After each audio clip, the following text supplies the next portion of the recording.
अवधूत चिंतन श्री गुरुदेव दत्त। श्री स्वामी समर्थ महाराज की जय।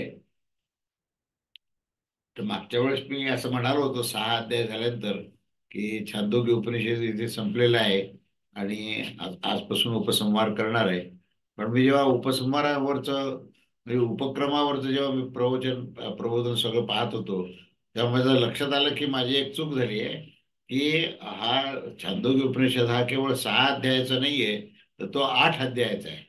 म्हणजे अजून 7वा आणि 8वा अध्याय हा आहे आणि तो घेतल्याशिवाय आपल्याला उपसंहार नाही करता येणार, हे असं माझ्या लक्षात आलं.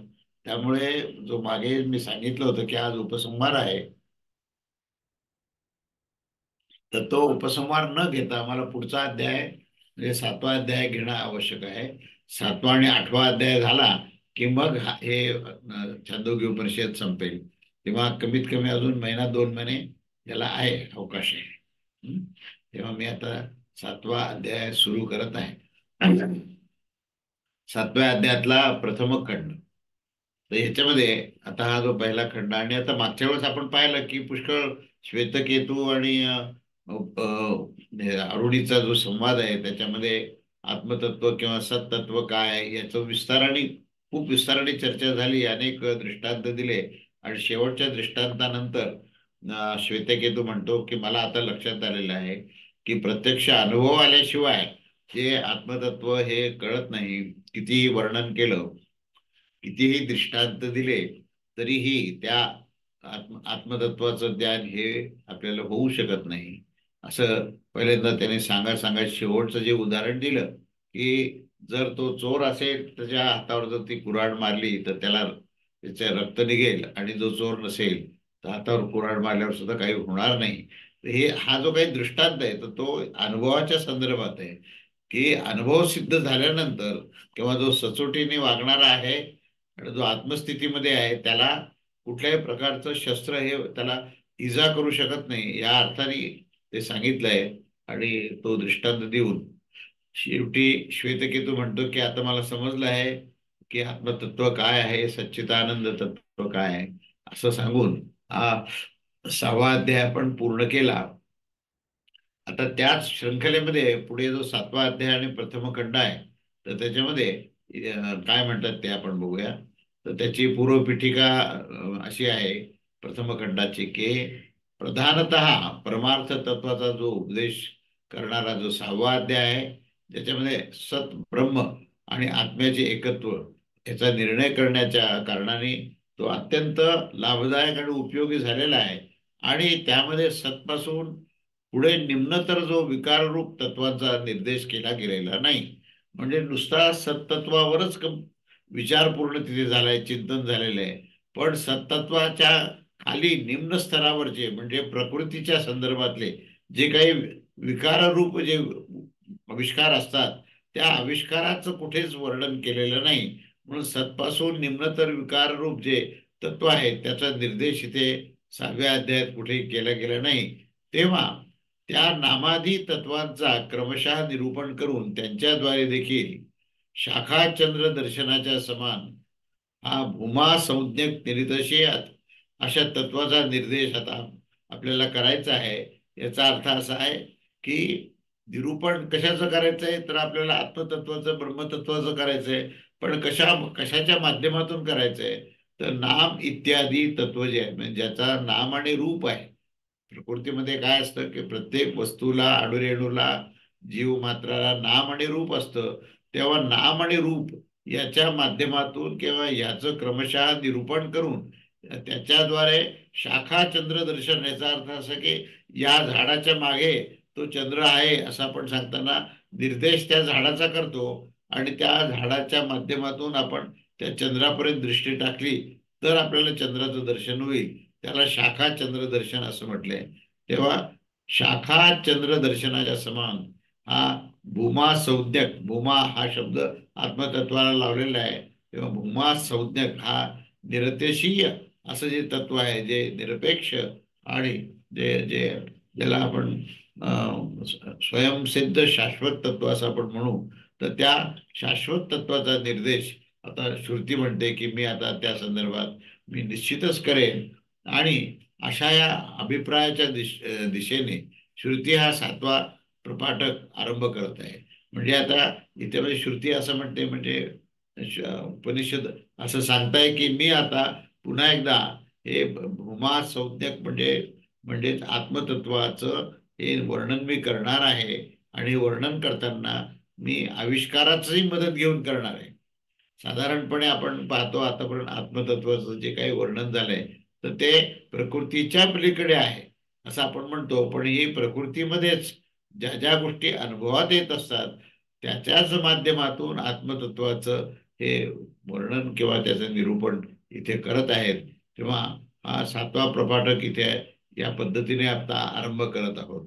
किंवा सत्पेक्षा निम्नतर सत्वाचा निर्देश न होण्यावर आणि केवळ सन्मात्राचेच निरूपण केल्या जाण्यावर कोणास अशी आशंका होऊ शकते की आता आणखी काही अविज्ञान किंवा काही वेगळं काही सांगणार आहेत का, की जे अजून वेगळ्या पद्धतीने काही सांगणार आहेत का. तर ती आशंका न झाली तर अशा आशयाची श्रुती त्याचे जे निर्देश करू इच्छित आहे अथवा शिडीवर चढण्याच्या समान स्थूलापासून आरंभ करून बुद्धीच्या सूक्ष्मतर विषयाचं ज्ञान करून अधिकारी असणाऱ्याशिवाय स्वराज्यावर अभिषिक्त करेल अशा अभिप्रायाने ते नामाधिकाचा निर्देश इथे केला पाहिजे असे या ठिकाणी म्हटलेलं आहे. म्हणजे स्थूल बुद्धीला जे आपल्याला आकलनात येतं तर त्या आकलनात येणाऱ्या त्या सर्व प्राकृतिक तत्वाच्या माध्यमातून पुढे सूक्ष्म बुद्धी अतिसूक्ष्म बुद्धी अशा नेत नेत त्याला आत्मतत्वापर्यंत या श्रुतीला म्हणजे उपनिषदाला घेऊन जायचं आहे. तेव्हा नामादी उत्तरोत्तर विशिष्ट तत्व असते. याचा सर्व तुलनेत भूमा संज्ञक तत्व म्हणजे आत्मतत्व हे कसं आहे तर ते अत्यंत उत्कृष्ट असं आहे. या सगळ्या पूर्ण ब्रह्मांडामध्ये अनेक प्रकारची वस्तू प्रकृती पंचमहाभूतात्मक त्रिगुणात्मक पंचतन्मात्रात्मक ह्या सगळ्या वस्तू दिसत आहेत. तेव्हा आपल्याला स्थूलातून सूक्ष्म सूक्ष्मातून कारण आणि कारणातून महाकारण अशा प्रकारचे टप्पे ओलांडत ओलांडत आपल्याला शेवटी ह्या भूमा संज्ञक म्हणजे आत्मतत्वाचा आपल्याला अभ्यास करायचा आहे. म्हणजे पुन्हा एकदा आत्मतत्वावरच ह्या ठिकाणी चिंतन आहे. आत्मतत्व म्हणजेच ब्रह्मतत्व. तर ह्या ब्रह्मतत्वाचा किंवा आत्मतत्वाचा अभ्यास करायचा असेल तर स्थूलातून सूक्ष्माकडे कसं जायचं हा विषय आहे इथे. तेव्हा इथे या अशा प्रकारे ही नामाधिकाचा क्रमशः उल्लेख करून अंतिम त्या तत्वापर्यंत इथे जायचं आहे. आता इथे एक आख्यायिका दिलेली आहे या ठिकाणी.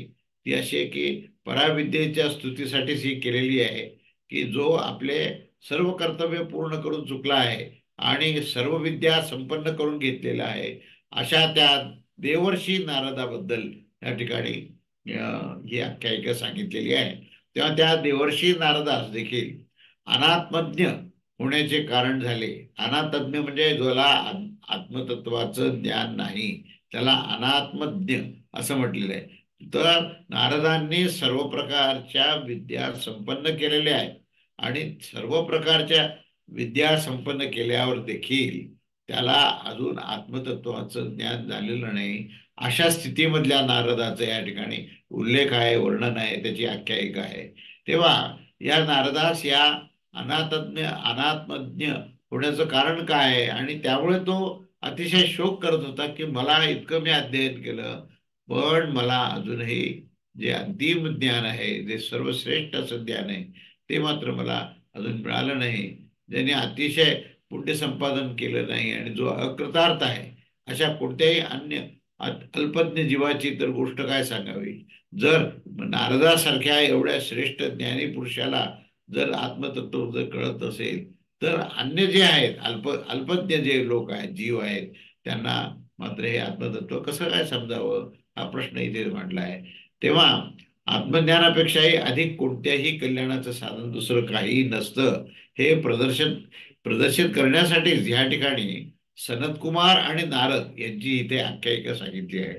सनतकुमार आणि नारदाचा मधला इथे संवाद सांगितलेला आहे आणि त्या संवादाच्या माध्यमातून नारदाचे प्रश्न आणि सनतकुमाराचं उत्तर आणि या सनतकुमाराने शेवटी या आत्मतत्वाची कसं उलगडलं त्यांनी याच्याबद्दलची आख्यायिका ज्यांनी संपूर्ण विज्ञानरूप साधनांच्या शक्तीने ही सर्व ओतप्रोत संपन्न झाल्यावर देखील तो देवर्षी नारदाचं कल्याण झालेलं नाही. त्यावरून ते उत्तम कुल विद्या आचार आणि नाना प्रकारच्या साधनांची ही सामर्थ्यरूप संपत्ती त्याच्याकडे होती. आणि हे सामर्थ्यरूप संपत्तीने काय होत होतं तर अभिमान निर्माण होत होता. आणि त्यातून श्रेय अशा साधनेच्या प्राप्तीसाठी एक साधारण पुरुषाच्या समान सनत कुमार तिथे समीप आले. म्हणजे सनत कुमाराच्या समीप हे नारद हे अत्यंत श्रेष्ठ अशा प्रकारच्या आत्मतत्वाचं ज्ञान प्राप्त करण्याकरता आले. आणि अशा हे ज्ञान प्राप्त झाल्यावरच श्रेय प्राप्ती होते. आत्मविद्येच हे श्रेय प्राप्ती म्हणजे ती उद्धाराचा मार्ग आपल्याला मिळतो. श्रेय आणि प्रेय असं हे दोन आहेत. प्रेय म्हणजे उपभोगाच्या वस्तू आहेत आणि श्रेय म्हणजे हे आत्मोद्धारासाठी आत्मतत्वाच्या आकलनासाठी जो मार्ग आहे त्याला श्रेय प्राप्ती म्हणतात. आणि ती आत्मविद्येनेच प्राप्त होते. तेव्हा हे आत्मविद्येचे जे अतिशय अंतिम जे साधन आहे ते काय आहे ह्याच्याबद्दल इथे विवेचन केलेले आहे. अशी ही एकंदरीत पार्श्वभूमी आहे. तेव्हा आता आपण प्रत्यक्ष या अध्यायाच्या पहिल्या मंत्राकडे आपण जाऊया. पहिला मंत्र काय म्हणतो ते बघूया. ओम आदिहि भगव इति होपसाद शरत्कुमारं नारदस्तं होवाच यद्वेत्थ तेन नोपसीद तत्स ततस्थ ऊर्ध्वं वक्ष्यामीति स उवाच. अर्थ असा आहे की हे भगवन, म्हणजे कोणाला म्हणतो, कोण? नारद म्हणतो शरद कुमाराला की हे भगवन मला उपदेश करा. असे म्हणताना नारदजी सनत कुमाराच्या समीप आले आणि त्यांनी सनत कुमारांना सांगितलं, तुम्ही जे काही जाणत आहात त्यांना माझ्यासमोर तुम्ही व्यक्त करून मला उपदेश द्यावा. कारण तेव्हा मी तुम्हाला पुढचे ज्ञान हे दाखवून देईन. असं जेव्हा त्यावर नारद म्हणाले की मला जे अंतिम ज्ञान तुम्ही मला द्या. तुम्हाला ते ज्ञान माहिती आहे, तुम्ही अनुभव घेतलेला आहे आत्मज्ञानाचा. तेव्हा तुम्ही मला त्या आत्मज्ञानाबद्दल आत्मबोध मला करून द्या. अशा प्रकारची प्रार्थना नारद मुनी त्या सनत कुमाराला सांगतात. तेव्हा या मंत्राचा आशय असा आहे की हे भगवान मला उपदेश करावा असं सांगताना नारदजी हे स्वतः ब्रह्मनिष्ठ म्हणजे जे स्वतः अतिशय ज्ञान निर्माण झाल्यानंतर सुद्धा अंततः जे ब्रह्मनिष्ठ योगेश्वर हे शरद कुमाराच्या प्रती हे त्या ठिकाणी समीप आले आणि शिष्यरूपाने त्यांच्या समीप जाऊन म्हणाल की आधीही भगवा, म्हणजे हा उपसत्तीचा म्हणजे त्या ठिकाणी शिष्याच्या रूपामध्ये तिथे नम्रतेने तिथे आले आणि आपल्या प्रति नियमानुसार उत्पन्न झालेल्या त्या नारदजींनी सनत कुमारांना सांगितलं की तुम्ही आत्म्याच्या विषयामध्ये जे काही जाणत आहात, जो काही तुम्हाला अनुभव आलेला आहे त्यास दाखवताना, म्हणजे माझ्या विषयामध्ये जे काही जाणत आहात त्यास दाखवून द्यावे. अर्थात असे प्रकार करताना माझ्याजवळ उपदेश घेण्यासाठी तुम्ही मला उपदेश देण्यासाठी यावे. आणि मला एवढंच माहिती आहे की मला आत्मज्ञान मिळाल्याशिवाय अंतिम जे आहे ती स्थिती माझी येणार नाही. तोपर्यंत मला शोक प्राप्त होईल, अनेक प्रकारचे हे जे ताप आहेत ते ताप मिळतील. तेव्हा मी तुम्हाला सध्याच्या या ज्ञानाचा पुढचं म्हणजे अंतिम ज्ञानाचा उपदेश जो आहे तो मला तुम्ही करावा. तेव्हा सनत कुमार म्हणतात की हे नारद, मी तुला अंतिम ज्ञानाचा उपदेश अवश्य करेन, परंतु आता पुढे परंतु काय आहे तो है पुढचा मंत्र ते सांग. दुसरा मंत्र आता नारद काय म्हणतात ते त्याच्यावर हे आहे, हा मंत्र आहे.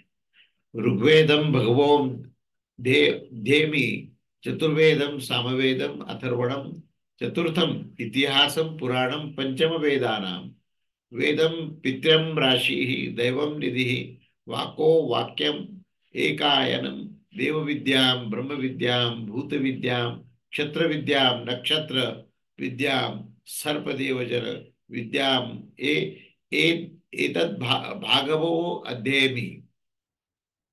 आता हे नारद काय म्हणतात ह्या मंत्रामध्ये, त्याचा अर्थ असा आहे की भगवान मला ऋग्वेद, यजुर्वेद, सामवेद आणि चौथा यजुर्वेद हा संपूर्णपणे पाठ आहे.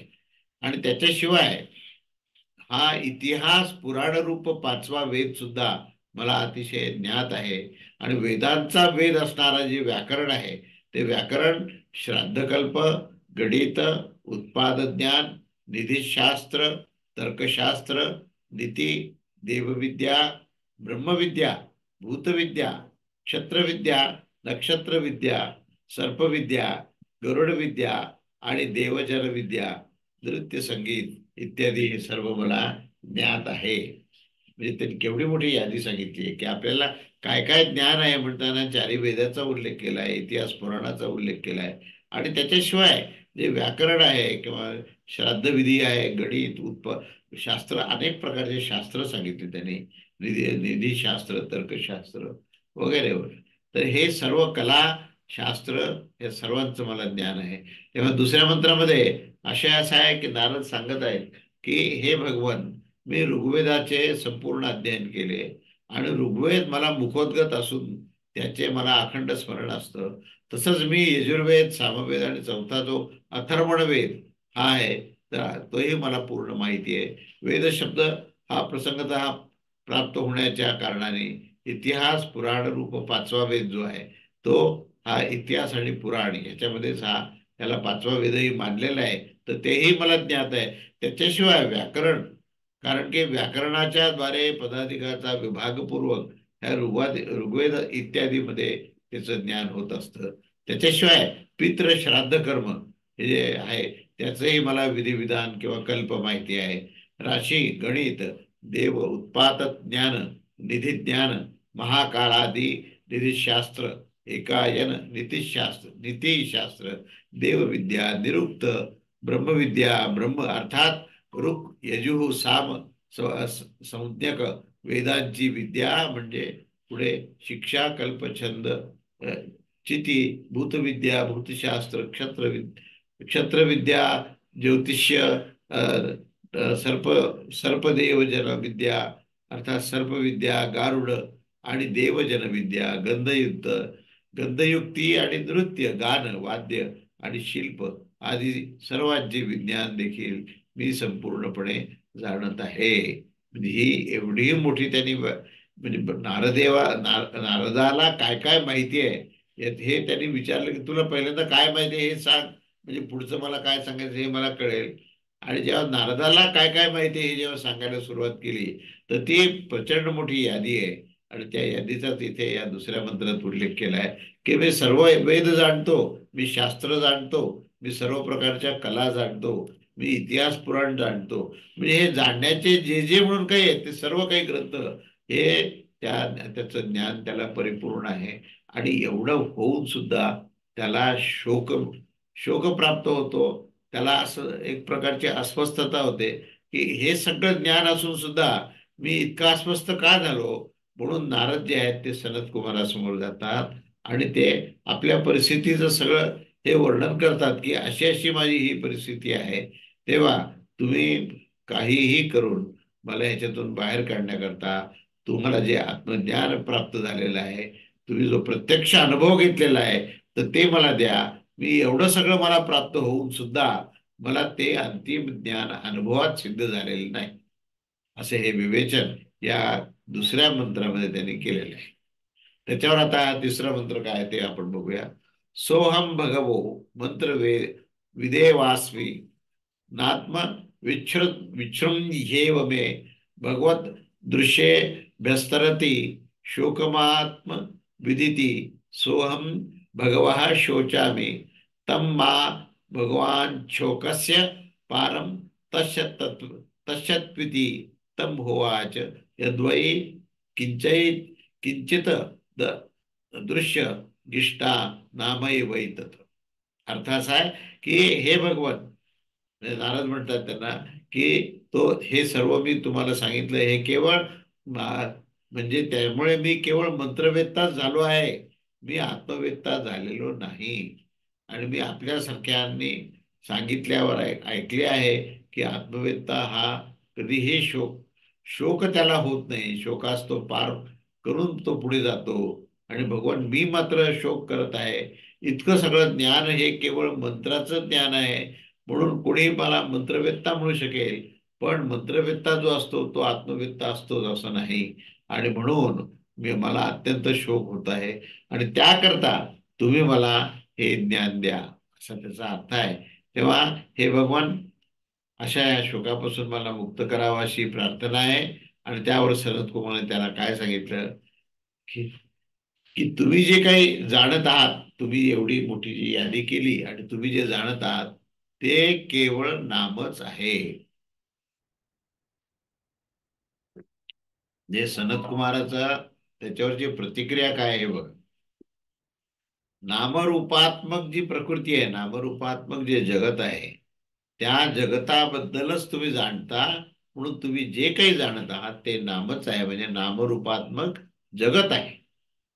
तेव्हा या तिसऱ्या मंत्राचा आशय असा आहे की हे भगवान, नारद सांगतात की ते मी हे सर्व जाणताना देखील केवळ मी मंत्रवेत्ताच झालो आहे. अर्थात केवळ शब्दाचा अर्थ समजणारा, अथवा शब्द शब्द समजण्याच्या मर्यादे इतकाच आहे. कारण की अभिधान मात्रच आहे, आणि संपूर्ण अभिधान मंत्राच्या अंतर्गतच येतं. जे जे काही विधिविधान असेल आणि जे जे काही मंत्र आहेत ते केवळ शब्दाच्याच मर्यादेमध्ये राहतात. तेव्हा मंत्रवेत्ता झाला म्हणजे तो अनुभव आत्मतत्वामध्ये तो आत्मबोध त्याला झाला असं परिपूर्णतेने म्हणता येणार नाही. तेव्हा मी मंत्रवितच आहे. मंत्रवित मित म्हणजे मंत्र कर्मवित आहे, म्हणजे त्या मंत्रामध्ये काय आहे तर हे कर्मकांडाचा विषय आहे. त्यामुळे मी मंत्रवेत्ता मंत्रवित जे आहे त्याचा अर्थ मी कर्मवित आहे. कारण की मंत्रामध्ये कर्म एकरूप झालेले असते. आणि हेच पुढे सांगितले आहे की हे सर्व असल्यामुळे मी केवळ कर्मकांड कसं करावं हे सांगतो. मी स्वतःही कर्मकांड करतो, आणि त्यामुळे या मंत्राचा आदेश किंवा आशय आणि परिणाम हा त्या कर्म करण्यातच होतो. प्रत्यक्ष आत्म्याला जाणण्यात त्याचा उपयोग होत नाही. त्यामुळे यावरून जिज्ञासूचा प्रश्न असा आहे याच्यावर की असं जर असेल तर मग आत्मा देखील मंत्राद्वारेच प्रकाशित होत असतो. मग नारदांना जर मंत्रविद म्हटलं तर ते आत्मवेत्ता का नाही, असा एका जिज्ञासूने प्रश्न विचारलेला आहे. की आत्म्याबद्दल जे काही विवेचन आहे उपनिषदात ते सर्व या मंत्राच्या द्वारेच केलेले आहे. आतापर्यंत आपण पाहिलं, अगदी 6वा अध्याय किंवा आधीचे अध्याय सुद्धा, हे सगळे जे काही विवेचन आपण पाहिले, या सर्व विवेचनामध्ये काय होते, हे मंत्रच होते ना. आणि त्या मंत्राचा अर्थ लावत लावत आपण आत्मतत्वाकडे गेलो. आता जर नारदजी असं म्हणत असतील की मी मंत्रवेत्ता आहे, तर जो मंत्रवेत्ता आहे तो आत्मवेत्ता असायलाच पाहिजे, असं या जिज्ञासू माणसाचा प्रश्न आहे. तेव्हा त्या जिज्ञासेचं उत्तर असं देता येतं की असं काही नाहीये की जो आत्म्यावरचे मंत्राचं अध्ययन केला तर त्याला आत्मतत्व समजेल आणि तो अनुभव सिद्ध होईल असं म्हणता येणार नाही. कारण नाम आणि नामीरूप जो भेद आहे तो तर विकार आहेच आहे, आणि त्या विकाराला आत्मा मानता येणार नाही. कारण परमेश्वराचं वर्णन हे तुम्ही शब्दाच्या रूपामध्ये नामाच्या रूपात खूप केलेलं आहे. अगदी भागवताचं वाचन केलं आणि भागवतामध्ये भगवान श्रीकृष्णाचं वर्णन, त्याची भक्ती आणि हे सगळं विस्ताराने वर्णन केलेलं आहे. तेव्हा भागवतकार ते सगळं वाचतो आणि तो म्हणतो की मला आता भगवंताचं पूर्ण दर्शन झालं. तर असं म्हणता येईल का होईल झालंय म्हणून?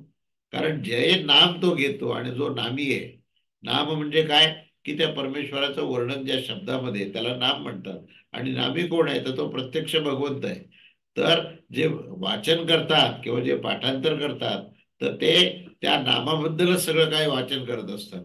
पण त्या नामामध्ये असलेला नामी रूप जो भगवंत आहे त्या भगवंताचा त्यांना अनुभव असतोच असं नाही. त्यामुळे हा दोष जो आहे हा निश्चितच येणार. तेव्हा याची जिज्ञासा पूर्ती करताना याचं उत्तर असं देतात की असं अजिबात नाहीये की जो मनुष्य हे संबंध वाङ्मयाचा अभ्यास करतो, पाठांतर करतो, तर ज्याच्या संदर्भात हे सगळं वाङ्मय लिहिलं गेलंय, तर तो परमात्मा जो आहे तो परमात्मा त्याला संपूर्णपणे कळाला असं म्हणता येणार नाही. कारण नाम आणि नामी ह्याच्यामध्ये जो भेद आहे त्या भेदाचा विकार त्याला झालेला आहे. आणि त्या विकाराला तुम्हाला आत्मा म्हणता येणार नाही. ज्याला विकार झालेला आहे त्याला आत्मतत्व समजणार नाही.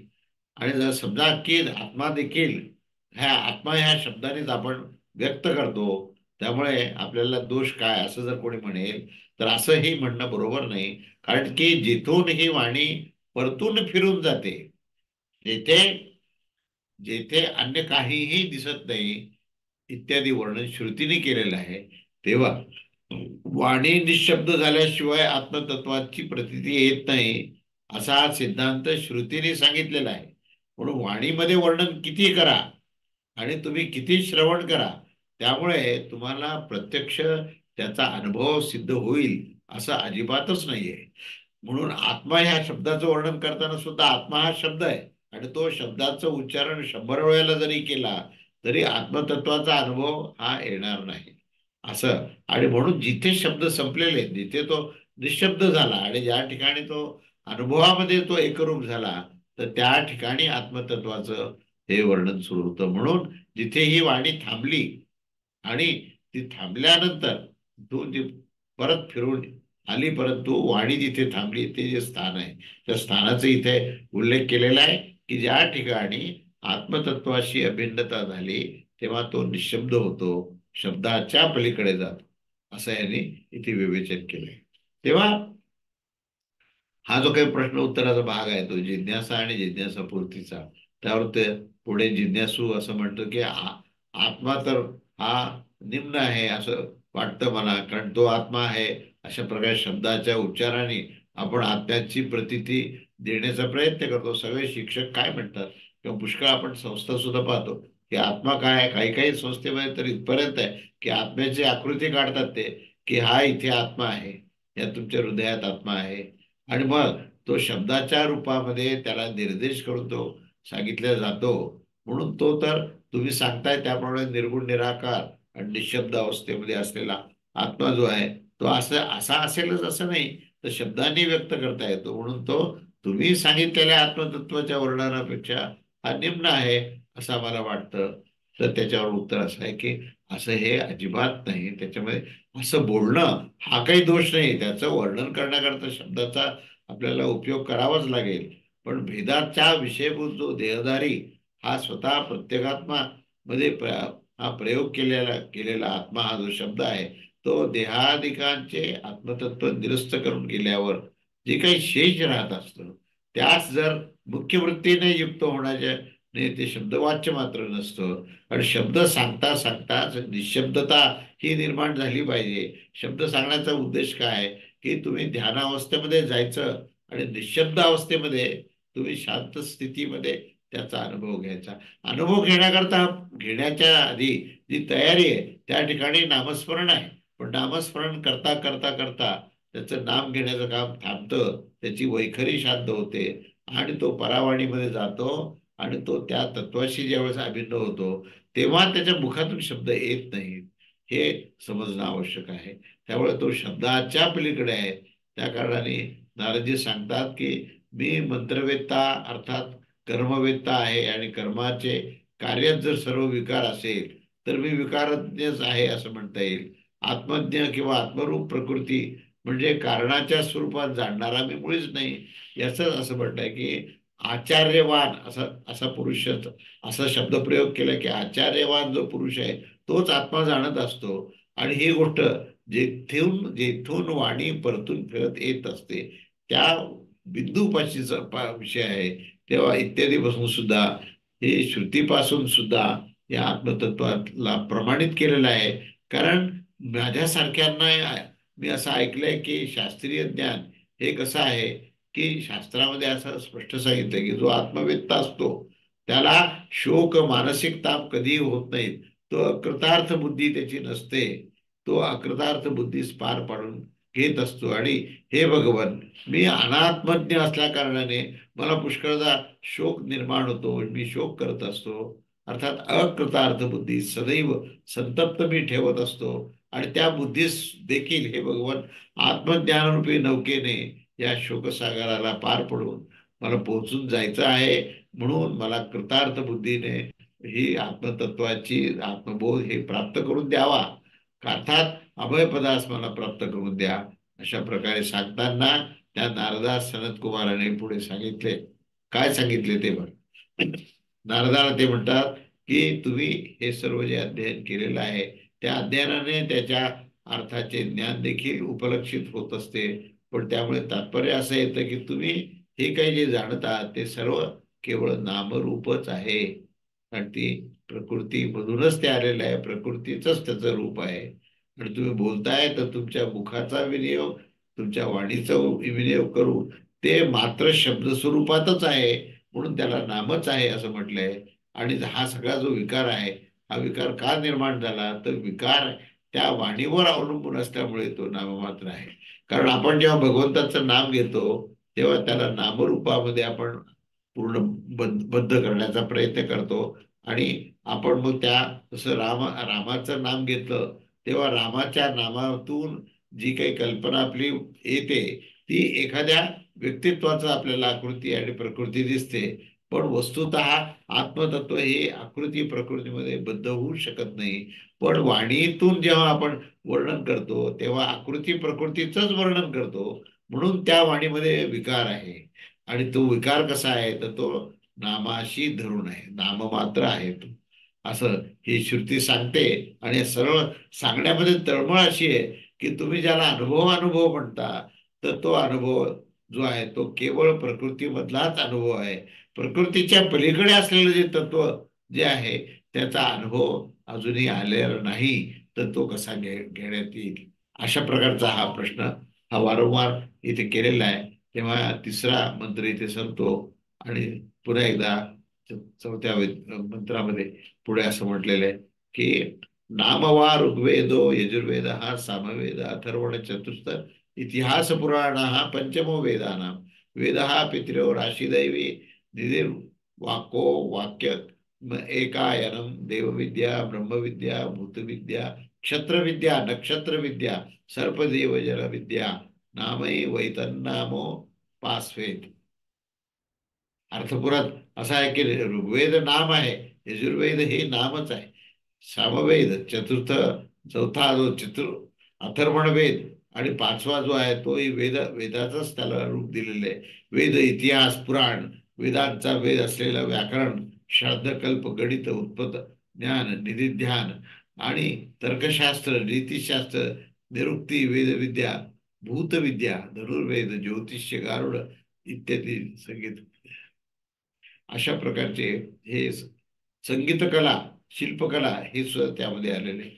आणि हे सर्व एवढी जी यादी आहे ती शरद कुमारांनी सांगितले हे केवळ मात्र नामच आहे, नामरूपच आहे.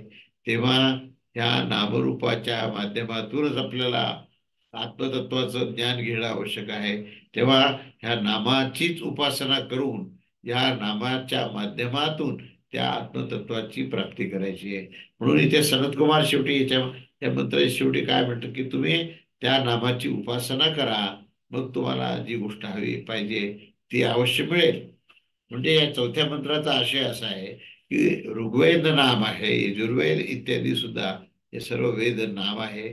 आणि विष्णू बुद्धीने प्रतिमेस उपासना ही करत असते, त्याचबरोबर तुम्ही नामाची देखील हे ब्रह्म हे या नामाची जी काही विवेचनात्मक जी शक्ती आहे, क्षमता आहे, त्या क्षमतेच्या माध्यमातूनच हे ब्रह्म आहे असा सुद्धा शब्द उच्चार होतो. आणि त्या ठिकाणी मग ह्या शब्दाच्याच माध्यमातून ब्रह्मबुद्धीने तुम्ही उपासना करा. कारण हे माध्यम हे खोटं नाहीये, जरी ते अपूर्ण असलं तरी त्याच्यातूनच पूर्णताकडे जाता येतं. म्हणून तुम्ही हे ब्रह्म आहे, हे जे माझं जे अस्तित्व आहे ते अस्तित्व ते निरपेक्ष स्थितीमध्ये गेल्यानंतर ते ब्रह्मस्वरूपच आहे, म्हणून हे ब्रह्म आहे अशी ब्रह्मबुद्धी ठेवा. आणि दिसणाऱ्या प्रत्येक दृश्यमध्ये अदृश्य असलेलं जे ब्रह्मतत्व आहे त्याचा अनुभव घ्यायचा असेल तर तुम्हाला ह्याचं माध्यम म्हणून त्याचा उपयोग करावाच लागेल. म्हणून मूर्तीपूजेची संकल्पना ह्याच्यातूनच आली की अमूर्त जे ब्रह्मतत्व आहे ते मूर्त स्वरूपामध्ये त्या परमेश्वराच्या पूर्ण रचनेमध्ये ती आलेली आहे. म्हणून प्रत्येक मूर्त जे हे आहे, मूर्त असलेल्या ज्या व्यक्तीचं दृश्य आहे त्या प्रत्येक दृश्यामध्ये ते अदृश्य ब्रह्मतत्व असल्यामुळे त्याला ब्रह्मबुद्धीने त्याची उपासना करा, असं या ठिकाणी पूर्ण संदेश दिलेला आहे. म्हणून हे ब्रह्मतत्व अशी ब्रह्मबुद्धी ठेवा आणि त्या माध्यमातूनच तुम्ही उपासना करा, असं या ठिकाणी सांगितलंय. शेवटी शेवटचा हा जो मंत्र आहे, पाचवा मंत्र, त्याच्यामध्ये काय म्हटलंय ते बघा. सयो नाम ब्रह्मेत उपासते यावन् नामनो गतम तत्रास्य कामचारो भवति यो नामम ब्रह्मेत्युपास्तेस्ति भगवो नामनो भूय इति नामनो वाव भूयोस्थिती तन्मे भगवान ब्रवीत प्रीती. आता इथे काय म्हटलंय बघा, याचा अर्थ असा आहे की तो जो काही जो नामाची हे ब्रह्म याची उपासना करत असतो असा जो कोणी सिद्ध पुरुष आहे, त्यांची जोपर्यंत नामाची गती असते, जे की ज्या प्रकारे नामाच्या माध्यमातून हे ब्रह्म आहे अशीच अशा प्रकारचे जो काही उच्चारण असते, ते उच्चारण ही करतानाच ती उपासना होत असते. अशी उपासना हे सर्व करत असतात. तेव्हा नारदा भगवान काय भगवान काय त्यानंतर पुढे असं म्हणतात की म्हणजे त्याची जिज्ञासा व्यक्त करताना नारद ऋषी सनत कुमाराला म्हणतात की भगवान, काय नामापेक्षा पण अधिक काही दुसरं काही आहे का? कारण तुम्ही आता म्हणताय की हे नामच आहे आणि नामाच्या माध्यमातून केवळ ब्रह्मांडाचं वर्णन आहे, पण ह्या नामाच्या पलीकडे अजून काही आहे का, की ज्याच्यामुळे आत्मतत्व आम्हाला समजू शकेल? असा हा प्रश्न नारदाने सनत कुमाराला केला. आणि सनत कुमाराने त्याच्यावर उत्तर दिलं की निश्चितच नामापेक्षा पण अधिक असं एक तत्व आहे की ज्या तत्वातून तुम्हाला भगवंत समजू शकेल. तेव्हा नारद म्हणाले की हे भगवन, मला अशा त्या तत्वाचं प्रत्यक्ष दर्शन द्या की ज्या तत्वाच्या माध्यमातून मला ब्रह्मतत्वाची पूर्ण प्रतीती सिद्ध होईल. म्हणून आता जे तुम्ही सांगितलं की मी एवढा अभ्यास केला या सगळ्या चार वेदाचा आणि सगळ्या पुराणाचा, तर हे सगळे जे शब्दांनी युक्त केलेले आहे, शब्दांनी पूर्णपणे त्याचं वर्णन झालेलं आहे, तर त्या शब्दांनी केलेल्या वर्णनाचं हे अपुरेपण आहे, अपूर्णता आहे त्याच्यामध्ये. आणि म्हणून ही अपूर्णता दूर करण्याकरता असं विचारतात की आणखीन काही तत्व आहे का, की ज्या तत्वातून आपल्याला हे ब्रह्मतत्व कळेल. तेव्हा याचा आशय असा आहे की जर नाम हेच ब्रह्म आहे अशी उपासना जर केली तर त्याचं फळ काय मिळतं, तर जोपर्यंत नामाची गती अर्थात नामाचा विषय हा होत असतो तोपर्यंत नामाच्या विषयामध्ये याचा कामाचार म्हणजे स्वेच्छाचरण होऊन जात असतं. म्हणजे तो नाम जरी घेत असला तरी त्याचा कल हा स्वेच्छाचरण स्वैराचाराकडेच असतो. जसं की राजाच्या आपल्या विषयातील अधिकृत देशामध्ये जे नामब्रह्म आहे अशी उपासना करत असतो, तेव्हा हा उपसंहार आहे. आणि त्यावर नारद म्हणाले, भगवान, या या काय नामापेक्षा आणखीन काही श्रेष्ठ आहे का? आणि अर्थात जे ब्रह्मदृष्टीच योग्य असेल अशी कोणती वस्तू आहे का? तर तो असेल तर त्याचा अभिप्राय मला द्या. तेव्हा सनत कुमार म्हणतात की नामापेक्षा निश्चितच श्रेष्ठ असं काही आहे. आणि अशा प्रकारे सांगून नारद म्हणाले, जर असं काही असेल तर भगवान ते मला दाखवा.